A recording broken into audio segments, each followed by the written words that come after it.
बसा तुम्ही, मी सुनबाई काय करते बघते. सुनबाई, जमतंय ना मग सगळं? कुठं काय लागलं काय, कुठं काय भेटलं नाही तर आवाज दे, मला विचार बिंदास. तुझ्या सासूला घाबरायची गरज नाही. आज सासू अजून जिवंत आहे. हा, झाली का मग? ये बस बस.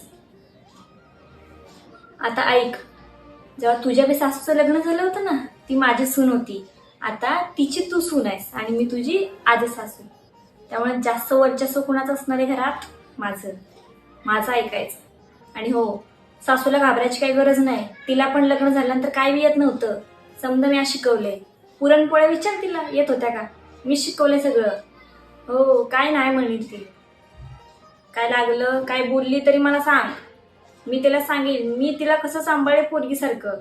तिने बी तुला कसं सांभाळलं पाहिजे पोरगीसारखं एकदम. अजिबात काळजी घ्यायची नाही. काय लागलं कोण काय बोललं लगेच सांगायचं. बिंदास राहायचं स्वतःचं घर असल्यासारखं. अजिबात काय मानून घ्यायचं नाही बघ मनात. हा, मी काय म्हणते सुनबाई, राहू दे ती कामं राहू दे. मी काय सांगते ते ऐक. आता बघ, मी तुझी सासू आहे. आता तू सासू झालीस.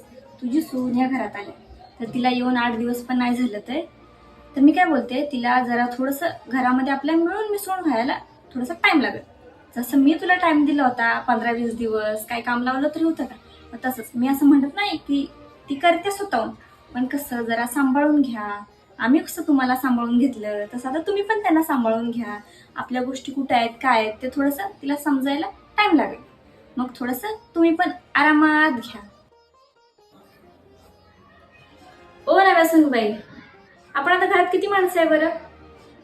माहित आहे ना, आपलेच घरातली माणसं आहेत. मग तुला किती वेळा सांगितलं की घरात आता साडी घालत नको जाऊस. आता झालं, तर लग्न होऊन झालंय, संपलं. आता कोण पाहुणं येत नाही आपल्या घरात. जे आईच्या घरात घालायचे तसंच काहीतरी घाल. हा नाही अगं, ते थोडंसं चाललंय ना, खालून जाऊन आले तेव्हा दुखत्या ते. कुठे बाहेर चाललंय? बरं बरं, जा जा सावकाश या. घरचं काय टेन्शन घेऊ नका. सासूला सांगितले का? नाही सांगितलं? जावा, मी सांगेल तिला नंतर. काय नाही, तिचं काय टेन्शन घेऊ नका. मला सांगितलं ना, बस जावा तुम्ही. आरामात फिरून या आणि काहीतरी येताना मला घेऊन या खायला. बरं, काय आणणार माझ्यासाठी? काय नाही बाबा, असंच बोलले. जावा मस्त फिरून या. आमचं आता का वय झालंय, आम्ही कुठे येणार तुमच्यासोबत. जावा जावा. हो हो, जावा आरामात जावा. का ग, काय झालं? हो हो, बाहेर गेलेत, आत्ताच गेलेत बाहेर. मला सांगून गेलेत. काय झालं? काय करायचंय? काम करायचंय काय? मी करते, मला सांग की. हा, मग कामाचं टेन्शन नाही. मग काय, आता आता लग्न झाले त्यांचं. फिरू देवायचं आणि आयुष्यभर काही कामं करायचीच आहेत. आपण नाही का केली कामं आयुष्यभर? आयुष्य पडले कामातच. चल, काय करायचं सांग, मी करते वेळेस मदत. चल चल.